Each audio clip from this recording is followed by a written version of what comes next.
What's going on, ladies and gentlemen and ladies? Welcome back to the Officer Tatum Show. We got a bunch of stuff to talk about as usual. The CIA whistleblower testifies that Fauci covered up the lab leak, which we already know, but there's some new breaking information regarding that.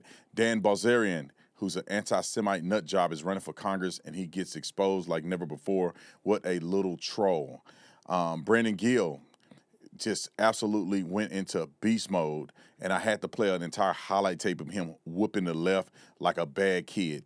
Jake Tapper had a meltdown about Donald Trump as usual, but before we get to any of that, Kash Patel went hamburglar on these fools in Congress, and I gotta show it. Welcome to the Officer Tatum Show. I want everybody in this room to have that same spirit, that same identity carried in your life. Make sure that you go through life and find your purpose. And we don't do this just to get a pat on the back. We do it because we came here to win. And it starts with you understanding that God has a purpose for you. This is the time to be more bold than ever before. We're all Americans at the end of the day, and we should love one another. We should be focused on what's right for our country.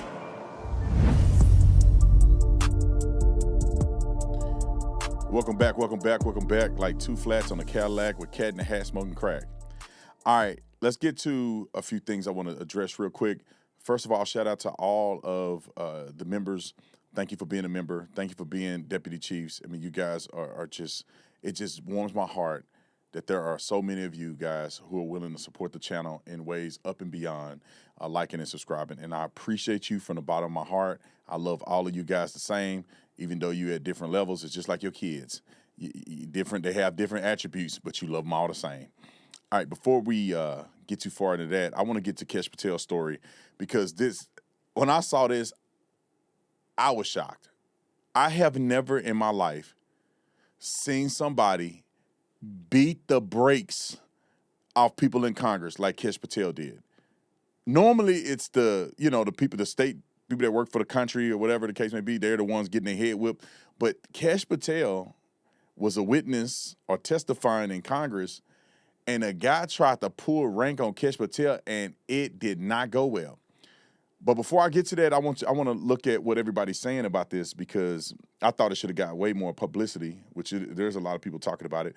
But let's go to Ground.News real quick, because I want to show you guys, kind of the synopsis of what people are saying when it comes to this. And one thing I love about Ground.News is that you got the left, the right, the center. You can do a synopsis if you like me and you don't want to read. But if you go to some of the articles down here, let's see what people are saying. On the left, they said Kash Patel challenged by senator to take alcohol use disorder test. So obviously it's about Kash Patel on the left. Let's go side by side. Kash Patel explodes in furious screaming match. To be, all of that makes it seem like Kash Patel was the bad guy. FBI director has alcohol problems. That's what's being said from the left. Let's see if on the right is any better. Kash Patel pushes back at Dems. Okay, Kash Patel posts Senator Van Hollen's $7,000 bar tab. Don't y'all find this interesting? Like, don't you think it's interesting? If you live your life on the left, you think that Kash Patel was a screaming nut job getting exposed in Congress, that he's an alcoholic and all of these negative things. And if you only listen to people on the right, which I always tend to believe that the right is more accurate, you will believe that Kash Patel fought back. Kash Patel had all these great things to say. And this is why I love Ground.News. So if you want to be informed, if you want to have a balanced perspective, don't just be a one-sided, one-trick pony.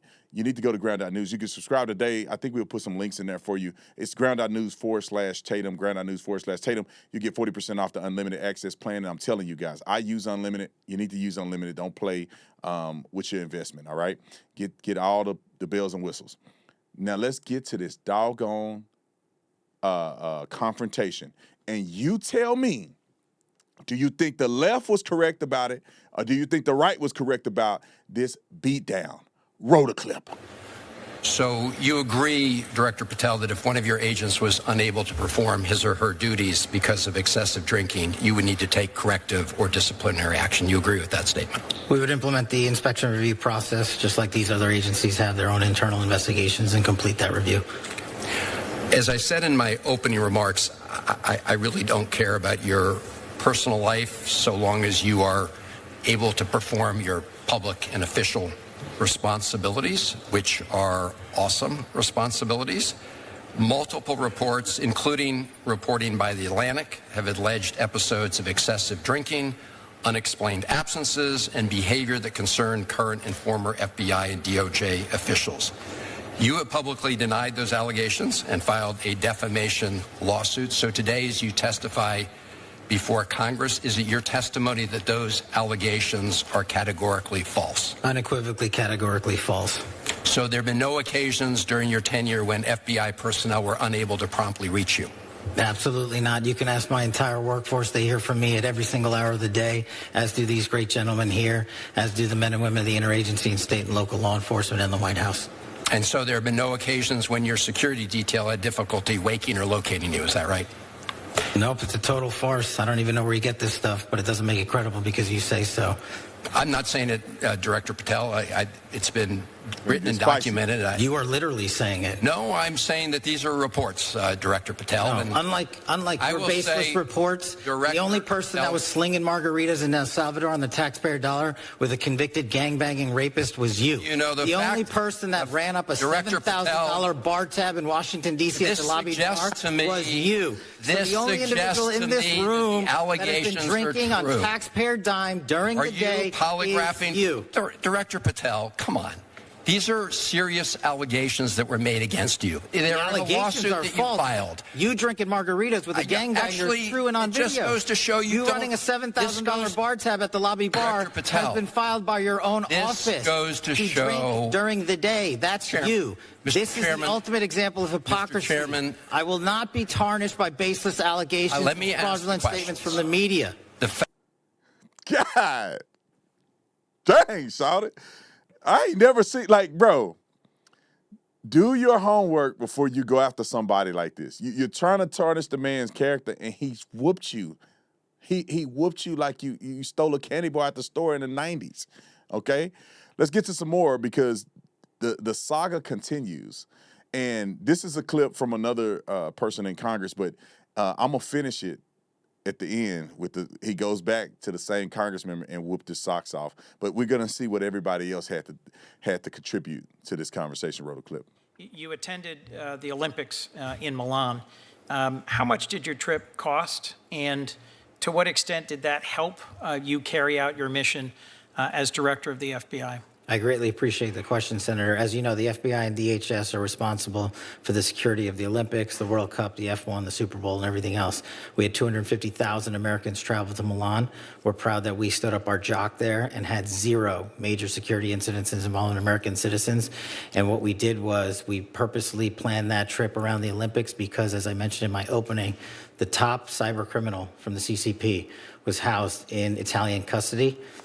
While there, we were able to work an agreement, an arrangement to have that individual expelled from Italy instead of going back to China, like has so often happened in places like Serbia. And so we accomplished that mission, and we kept it quiet, and that individual was returned to America 2 weeks ago. Hey, what do you got to say about that? Come on, bring him back. Bring the other guy back in there because he's finna get whooped again. Roll the clip. Director, that it is a crime to lie to Congress. Do you know that? I do not lie to Congress. I didn't ask you that. And you're insinuating that I am because I asked you whether you know. You want to correct your time in this session where you got steamrolled by the facts so you can have a Twitter narrative so you can go raise more money and spend more money on $7,000 bar tabs. Just let the record I'm not show, going to give Mr. it Chairman, to you. the director of the FBI apparently does not want to answer the question about whether or not it's a crime to lie to Congress, and I find that extremely troubling. I find it troubling that you lie to the American people every day. You are a disgrace, Mr. Director. Not nearly as big as you. The fact that you can't answer that question, I will. That concludes my questioning. I think we got one more clip because he had his staffer or whoever he pointed at behind him show that bar tab because this particular Congress member decided to say it's false what Kash Patel has said, even though he works for the FBI, and I'm pretty sure he's privy to all of this information. He said it was false. He said, hey, go ahead and put it on Twitter or X or whatever. Roll the clip. Not lied to Congress? I didn't ask you that. Lied to Congress is you? Do you? And I'm not testifying here, sir, and I don't lie. maybe the next time you run up a $7,000 bar tab, we can talk about it. Well, see, there you go, lying again. You suggested in the FEC report. I'll post it right now. You suggested it was Hang on. public. It wasn't public money, as you know. That was for a 50-member Oh, staff party. so it was a $7,000 bar tab. Mr. Patel, I'm glad. Let me just say in closing, Mr. Chairman, two things. Ran up a $7,000 bar tab. Kash Patel, I don't think we had the screenshot of it, but you can go look at it. Kash Patel posted it online showing evidence that it happened. Quit playing with people who know what they're talking about. That dude was cherry red, bloodshot red, because he was getting steamrolled. Now let's get to another subject, which I know people are fatigued about. I am too, but I wanted to give you the information that has come out. I'm sick of us continuing to talk about this whistleblower stuff because everybody whistleblowing and ain't nobody going to jail. But I'm hoping that the whistleblowing leads to people being held responsible for COVID-19. It's crazy because it was only a few years ago and we have all forgot the treachery that they put us through in this country. And it's unacceptable. I'm glad people are still talking about it, and I'm hoping that people are held accountable. You should go to prison if you had anything nefarious to do with the virus that caused our country to go into turmoil. People lost their lives either by voluntarily taking their lives, or they lost their lives through other violent crimes and other things that were associated with the fallout of this virus. And there were people who had the opportunity to tell the truth about it, to not cover it up, to be transparent, to have actual factual remedies to help the American people, and to be transparent and consistent. When they tell you you should go stay in your house, they were staying in their house, which we know now they weren't. Telling you to wear a mask, they not wearing masks. Telling you that it's transferred between two people, and they at the French Laundry, running up the tab, Gavin Newsom with your sorry ashy elbows. But let's play this clip. CIA whistleblower, first clip 201. Capitol Hill about an alleged deep state conspiracy to cover up the origins of COVID-19. Maddie Rivera joins us live from Washington with the details. Hey, Maddie. Good morning. I can't stand the way he talked. It's like he got too many teeth in his mouth. I just can't stand the way he talked. Now, look, let me tell y'all, me and Lawrence Jones got a history. Not a real deep history. It's just that he was on a podcast and homeboy tried to play me and I had to flex. And that was several years ago, and I have forgiven him since. And I don't know if he forgave me or not. But he does irritate me sometimes. And I just had to say the first part of that, I don't know how. Let me not say that. Y'all love him. Let me not get on that. I don't want to be divisive. Roll the clip. Lauren, so Senator Rand Paul has been investigating the origins of COVID-19 for years. He's been making the case that COVID-19 came from a lab leak in Wuhan, China, as a result of risky research. Paul subpoenaed several federal agencies last year. This morning, he says a whistleblower from the CIA will back up his allegations. Senator Paul told the New York Post the CIA veteran was detailed to the office of the Director of National Intelligence. The whistleblower was reportedly part of an initiative to study how the pandemic began, and he alleges ODNI spied on his review group and withheld documents. I think this whistleblower will help to confirm that this was known, has been known for a long time, and that when the scientists at the CIA looked at this, they discovered, or they concluded, that the virus had come from the lab. What we're going to find is that the cover-up is a real thing, that there are members of the community, the intelligence community, that still don't want the truth to come out. It's unclear what evidence the whistleblower might present to prove these accusations of spying. His identity remains a secret, and Paul says he's risking a lot by going public. Now let me address this. Let me dress it down for you. So pretty much what happened was, you had people in the United States of America, and China to this day blames the United States of America for the COVID virus. To this day, they said we did it. And remember at the beginning when they were upset at Trump because he kept saying it's a Chinese virus, and they're like, you didn't say it came from China. You're a bigot. You're a xenophobe. What they were trying to do was divert attention from the origin of where this came from, because you had people in America who was funding this volatile, non-secured, crazy research that created viruses. And when it came out, they didn't want the connection between them potentially being involved in a virus that killed so many people around the world. That's why they really was going after Trump, not because they were really caring about xenophobia. Let's go to the next clip. This is the whistleblower. Public health policy would have been very different had the American public been made aware that a virus from a lab in China was going to serve as the foundation for an emergency use authorization mRNA products being mandated by the former administration. Dr. Fauci's role in the cover-up was intentional.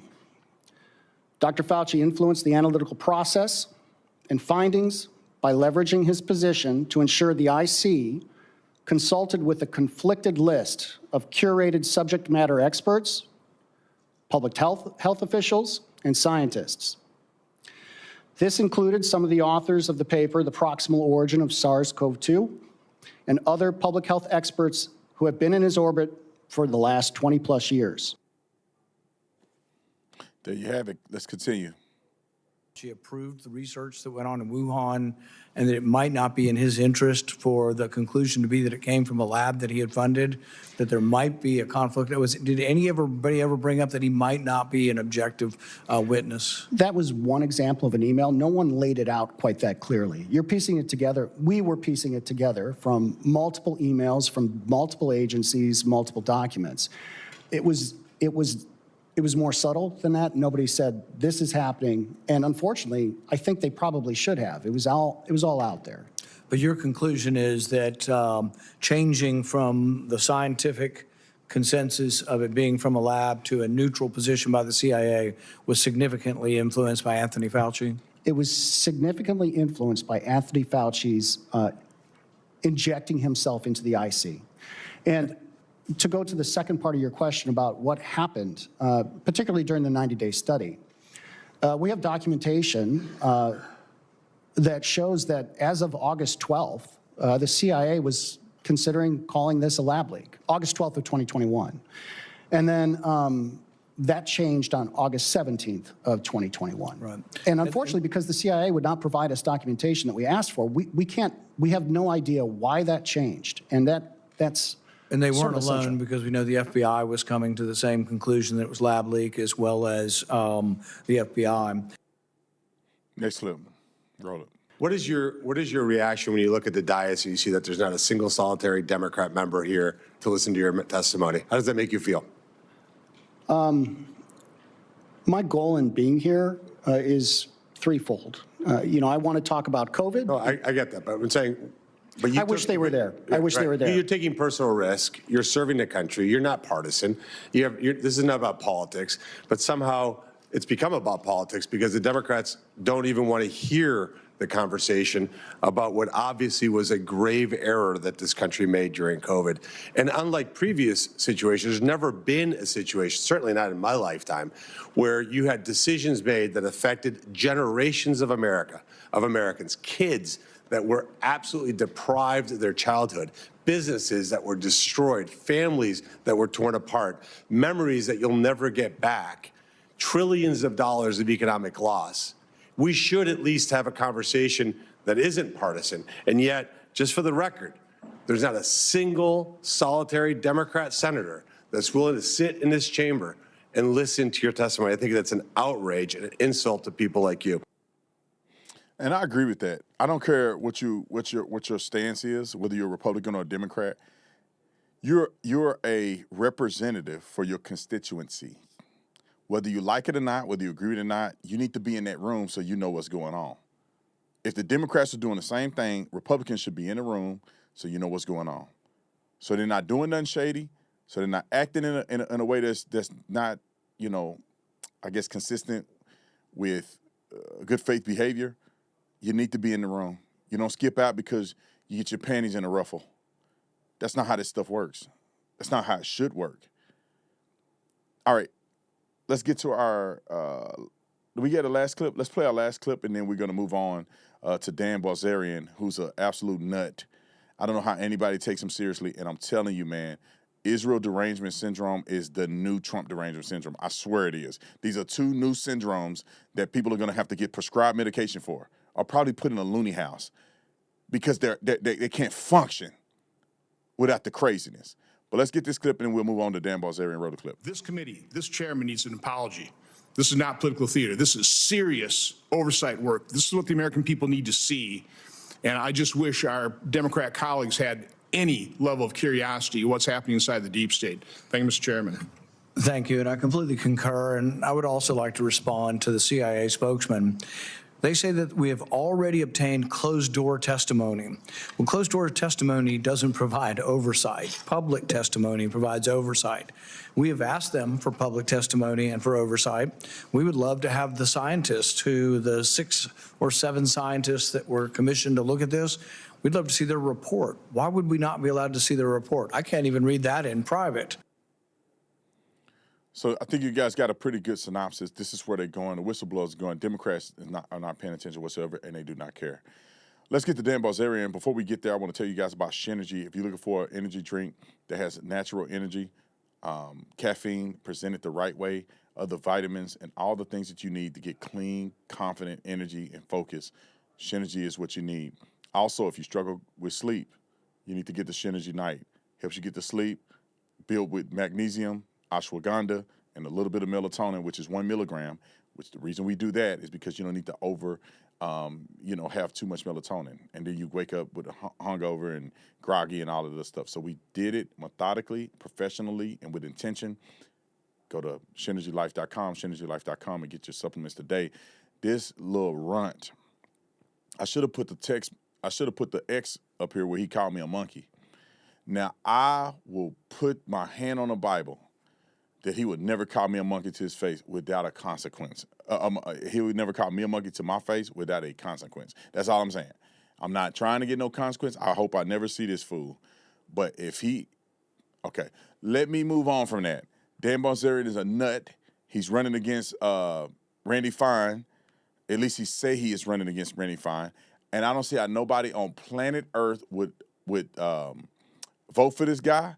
And then also, the people who support him, the people who have him on their show as a guest I won't say endurement, but like have him a guest and they're not challenging and kicking his butt on the show, you know where they stand.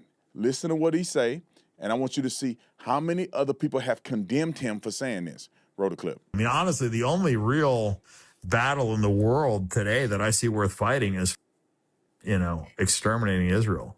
I mean, I would sign up tomorrow and go put boots on the ground and go and kill Israelis. That would be a great day for me. I would fucking sign up on the draft waiver wherever. Give me a rifle and send me the fuck over there. I truly believe that the majority of that country is evil and they're perpetuating a genocide. They've been operating apartheid. They're suppressing those Palestinians. They're attacking their neighbors. They're operating like terrorists. They're arrogant, ungrateful, and they need to be wiped off the map. Now, how is that not anti-Semitism? That fool said the majority of those people over there, I've been to Israel. It's like any other country. Most people are not even engaged in none of this stuff. Then he goes and says, I believe most of them are evil and they need to be wiped off the map. Wiped off the map is language of anti-Semitism. Then he said, the dumbest thing he said, I think also committed genocide is complete stupidity. But let's just say a person wanted to take that argument. But an apartheid, what kind of crack cocaine is he smoking? This is how you know he has zero credibility. Anybody who interview him and ain't ripping his don't have no credibility as well. An apartheid, Arab people work in Israel, can serve in the Knesset. They do serve in the Knesset. They fight in the military. That's antithetical to an apartheid. And people in the West Bank, people in Gaza, for many years, go up into Israel and work there. They have permission and access to work in Israel, and there's hundreds of thousands of them that work in Israel. Jews can't go down to Gaza, but Gazans can go up to Israel. Same with the West Bank. But it's an apartheid? Does he know what an apartheid is? All right, come on, we got some more. I don't know what Alex Jones was smoking when he had him on there, but he decided to interview this fool, wrote a clip. If you were the president, what would you do? I would declare war on Israel. I would cut off, I mean, at a minimum, I would cut off all foreign aid. I would let Iran have free will to do what they want with Israel. I would kind of let the problem probably take care of itself, to be honest, because if we stop defending Israel, I think they would get what they deserve. They have been persecuting these Palestinians. They've been operating apartheid. They've attacked all their neighbors. I mean, they bombed 7 countries in a year. They continue to just have unprovoked aggression. I mean, they are a total terrorist nation. I just don't understand how they're not qualified as a terrorist nation. They have nukes. They acquired them illegally.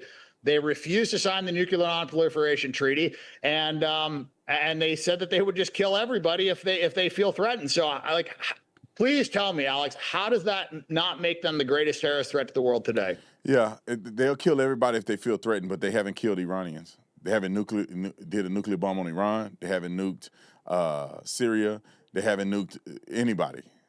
They haven't even expanded their land territory. They literally removed Jews from Gaza and gave it to the Muslims, the terrorists. And all that money, instead of them building a freaking 4 seasons on the Mediterranean, they decide to build tunnels for terrorism. What in the are we talking about? The religion of conquest is Islam. All of these nations around Israel used to be Christian nations, used to be other Arab nations that didn't involve radical Islam. But what do? Now they're all Islamic states by force, by genocide. What are we saying? You can't find a terrorist attack from a Jew.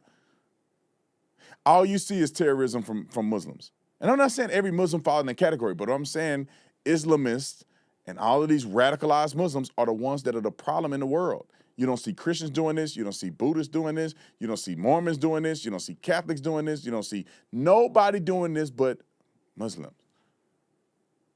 Nobody can legally beat their women over the head and make them cover their face up, and they get to have them child brides and all kinds, except that one religion. All right, I'm not gonna belabor the point. Let's get to Nick Fuentes posted something about Dan Bilzerian allegedly threatening to kill Ben Shapiro. Like these are people that are saying this, that's willing to be a whistleblower, claiming that they were in secret rooms with him where he took their phones and they tried to create a plot to kill Ben Shapiro.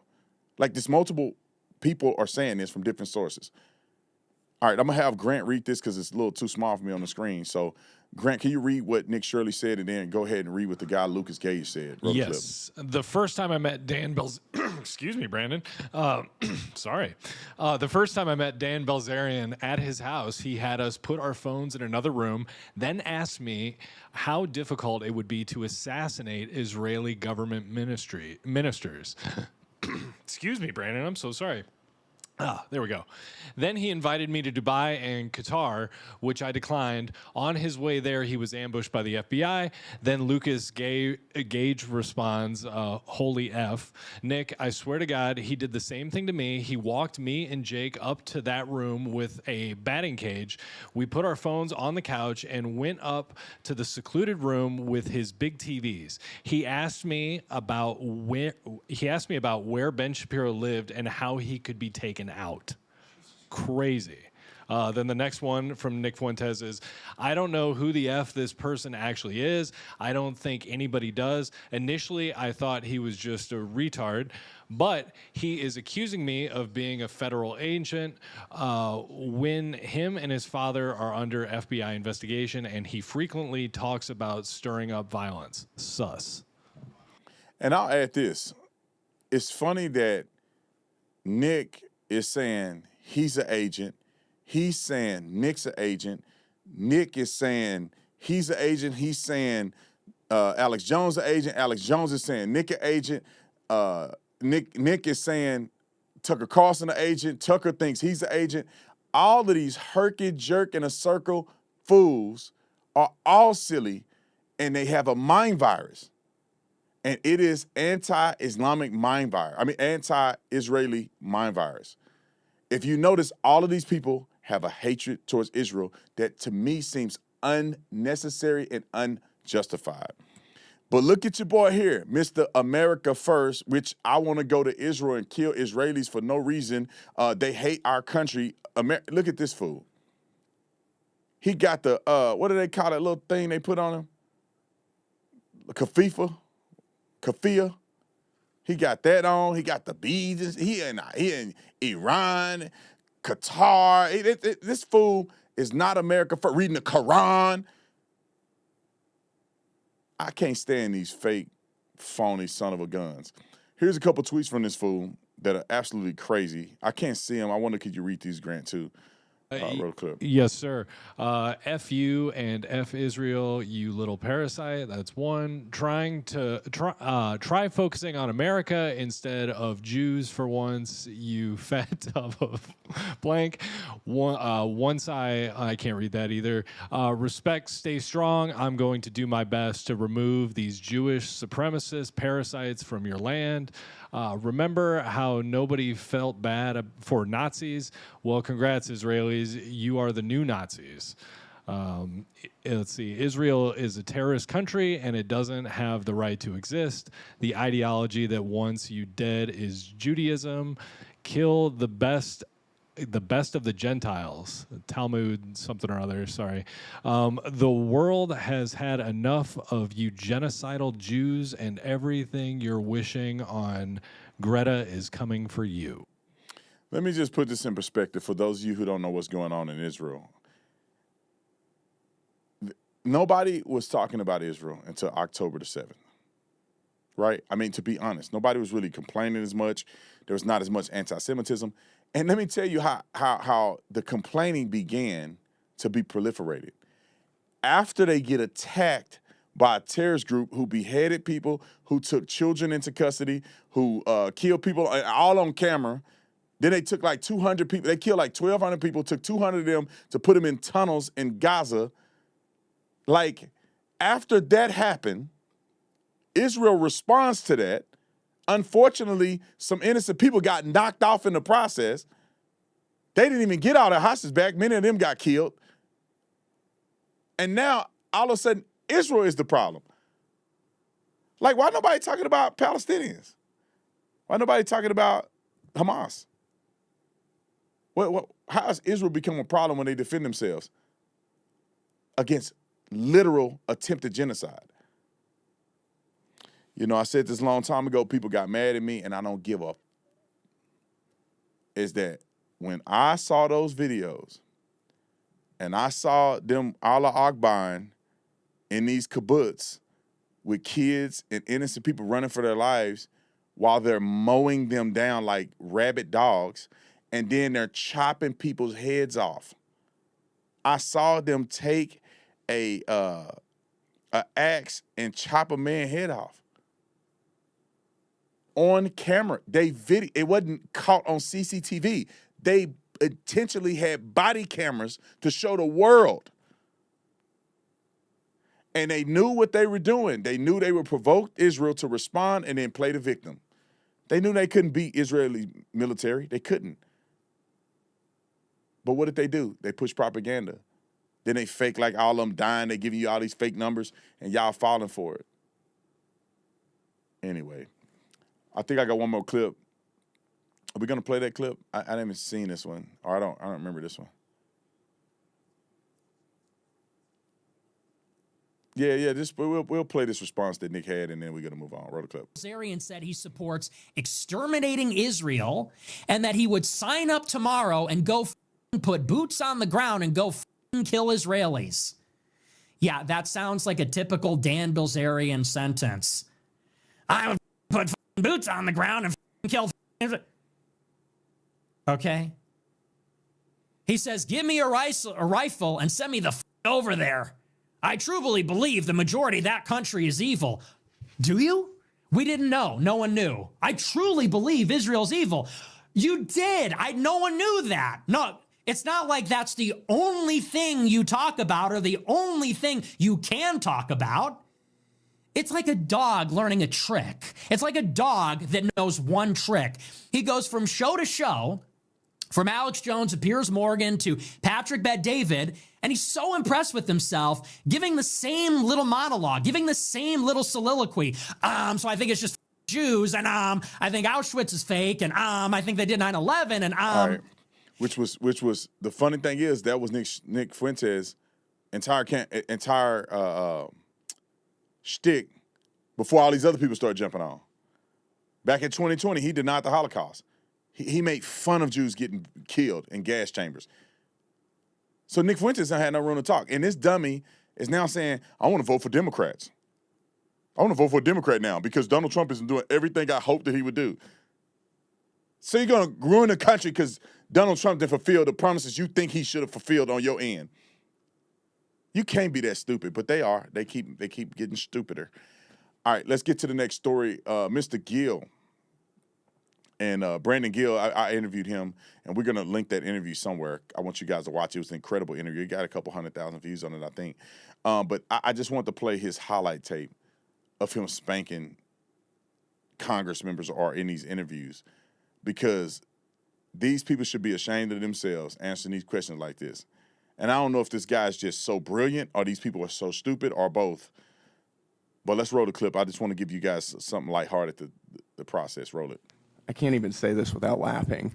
Adapting an LGB plus inclusive teen pregnancy prevention program for transgender boys. I can't even say this without laughing. Do you think that is a useful form of our tax spend?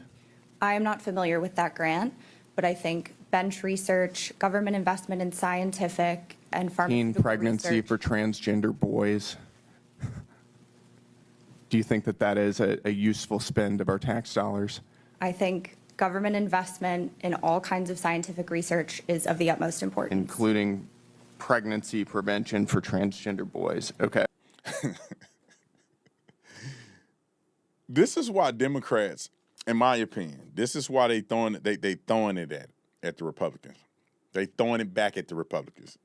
You know how they say, these little fast women that be you pull up in a nice car or something, and they just throwing it at you. The Democrats are throwing it at the Republicans. Please take leadership and power over us. It's just maybe I give these schools too much credit or something. Like, it is common sense to say that it doesn't make any sense to spend money on pregnancy prevention from transgender boys. It is my 5-year-old would say, Dad, that's crazy. That don't even make any sense. How can boys get pregnant? And it's the whole conundrum of the thinking of these people. Because they claim if you're a trans person, then you are that gender that you transition to.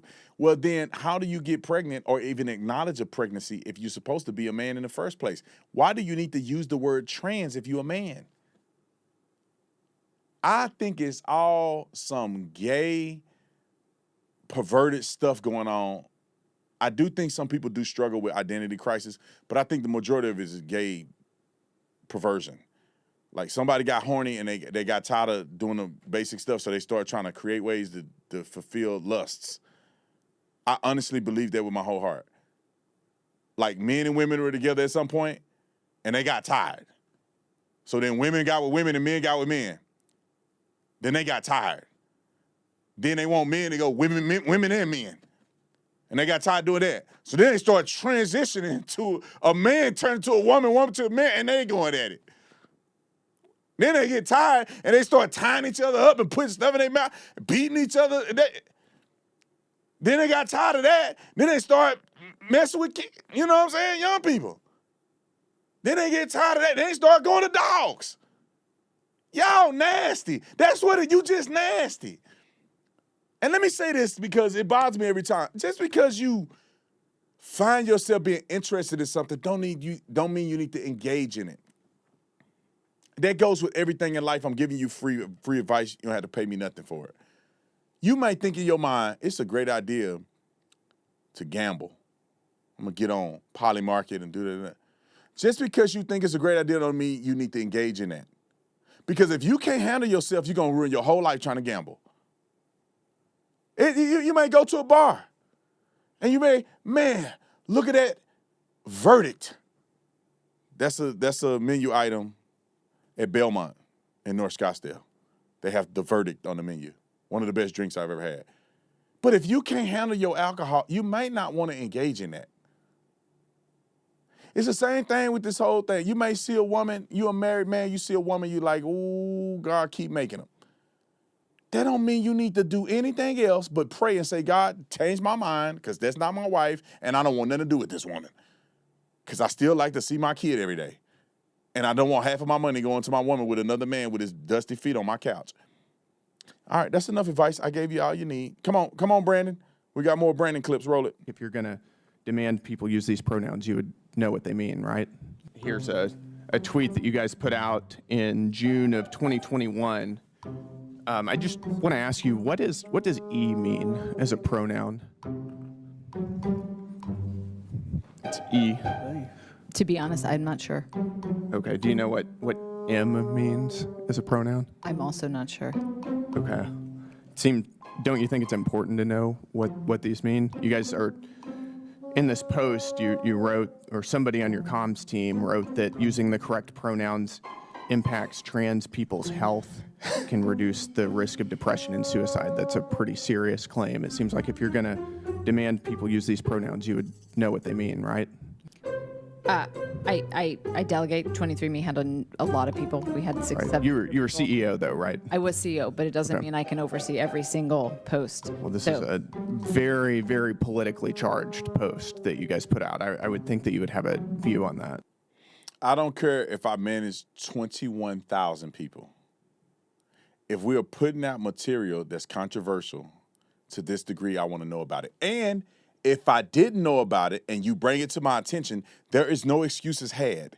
I take responsibility. It was wrong. I had nothing to do with it. I should have known better. I apologize. It won't happen again. That's it. That's all you got to do. That's it. Come on, Brandon. We got a couple more clips. Come on. Let's roll it. You're an advocate for abortion, for abortion policy. What's your favorite type of abortion? I am an advocate for patients having access to the full realm of reproductive health care. But do you have a preferred method of abortion that you like? I do not. Let me read through a couple different methods, and I want to get your take on how much you like these.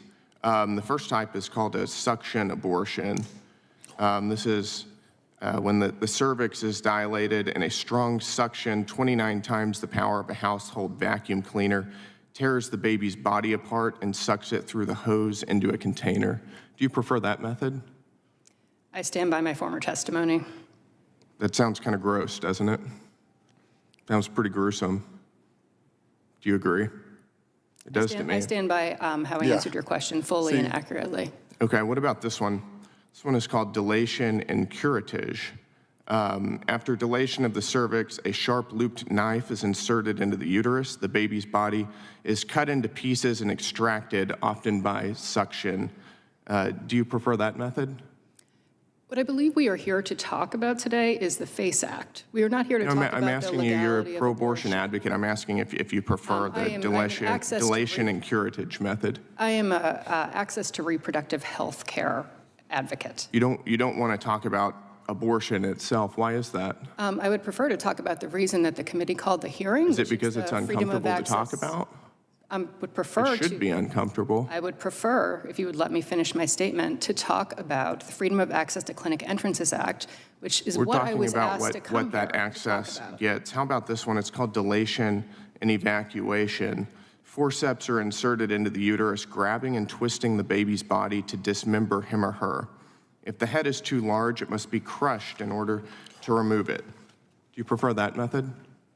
I would prefer to talk about the reason the hearing was called and the basis of my expert testimony. It's uncomfortable to hear this, isn't it? It is. I think it is, because it's barbaric and evil. How about this one? It's called the saline injection. It's when a 20% salt solution is injected through the mother's abdomen into the baby's amniotic fluid. The baby's skin is burned off. The baby ingests the solution and dies of salt poisoning, dehydration, and hemorrhaging of the brain. Do you prefer that method? I would prefer to talk about the subject of the hearing. This is the subject of the hearing. This is about protests outside of abortion clinics. I'm asking you about abortion. I stand by my prior testimony. Okay. I wouldn't want to talk about this either if I were you, because it is barbaric and evil. Dang, he good, bro. That probably was the craziest one. Let me just say this real quick, and I'm going to play. I got one more of the clip. I don't know why people got to be fake. No matter what side I'm on, if I had somebody saying that, the human side of me would say, yeah, that sounds terrible. But they can't say it sounds terrible because they're advocating for these very terrible things that they're uncomfortable addressing. If you're so uncomfortable addressing these things, you probably shouldn't support it. All of those methods of extracting and killing babies in the womb is very uncomfortable to hear. It was very treacherous. But these people go out and they hide behind reproductive health. It's not about reproductive health, lady. Your reproductive health to you is abortion on demand. Reproductive health is telling young women who are in an unplanned pregnancy, let us help you take care of your children. Let us give you the ability to do that, not the ability to kill your child. Let's help you with resources and things that will help you be able to take care of your children. I tell you what, if we weren't supporting all these illegal aliens in this country and people who are able-bodied individuals that's able to work, if we wasn't supporting them with handouts, we could probably help women who will find themselves in unplanned pregnancies. We could probably help them with diapers and help them with all kind of other stuff if they needed it and applied for it, versus us giving out entitlements to 20 million illegal aliens that snuck in our country, spending hundreds of billions of dollars on health care. During COVID, hospitals are full. Yeah, because we got a bunch of illegals in here that wasn't on the Census Bureau. So we have no idea what the true population is. We could be helping our own people. Blowing all this money in Afghanistan and Iraq. We could have had trillions of dollars that we could have helped people in this country with. But instead, we're in a never-ending war. And I'm hoping that Donald Trump don't continue this war in Iran and make it into another Afghanistan, Iraq. If he did, I would be very disappointed in him. He'll lose a lot of points to me as a president, but I don't think he will. I think the man knows what he's doing. All right, we're going to end on this last clip, and then we're going to get about here. We're going to get to the post-show clarity. I think so. Roll it. Would you describe Baltimore as a safe city? What's your definition of safe? I'm asking you, is Baltimore a safe city? Is it the kind of city that you would want to raise a family and maybe go jogging in without having to be worried about being murdered or raped? I grew up in Baltimore. My family is in Baltimore. My mother still lives in the same house in West Baltimore. Is it a safe city? 60+ years, so the answer is definitely yes. You think Baltimore is a safe city? Of course it is. Okay, do you know what the homicide rate is in Baltimore? Exactly, no. It's about 35 per 100,000. Do you know what the homicide rate is in the rest of the United States? No, I don't. I can tell you that the homicide rate in Baltimore is about 5 times the national average. So, I think that people, and I get a guy some credit. He's probably not a speaker. He probably don't do this a lot. And so that was a very difficult question to ask. Is Baltimore a dangerous city? The answer is no, generally speaking. But is it a dangerous city in comparison to other cities? It is 5 times as dangerous for murders. The thing is, the same thing with Chicago, same thing with, Watts in LA or whatever. Same thing as all these other places. The majority of the people that live there are not experiencing violence. But there's a lot of violence that happen there. Gang-related violence, drive-by shootings, and all of the above. So it's just like where I grew up at. 90% of the people are not the ones committing crime. It's like 10% of actual thuggish gang-banging criminals are the ones that perpetuate all the crime and violence in the city. And when you look at the totality of danger versus non-danger, Baltimore is 5 times higher than the average. And I'll add this stat, and then we're going to get up out of here. Mostly every city that's majority black, run by Democrats, are the murder capital, are murder capitals in this country. If you said, what's the 5 most dangerous murder capitals? You can't be murder capitals. There's different murder zones. One can be the murder capital. But so top 5 most dangerous places to live. I could probably name it right off the top of my head. And it's all run majority black and run by Democrats. Why is that? Okay, that's what I thought. All right, I want your members to stay tuned. We're going to go to post-show clarity. I want you to hang in there. If you're not, hang in on the stream. I'm saying hang in there. Hang in on the stream so we can transfer right over. But if you're not a member, go ahead and join the membership program. And then also, if you are a member at the entry level, which is rookie, you have access to post-show clarity on Fridays. And post-show clarity is just a little bit of a segment that we do right after the show to kind of debrief, talk about, whatever comes up. Sometimes you guys can ask us questions or whatever the case may be. And that's a good chance to have an opportunity to be a part of that. So if you're not, join. If you join, wait. God bless you. God bless America. Hold the phone.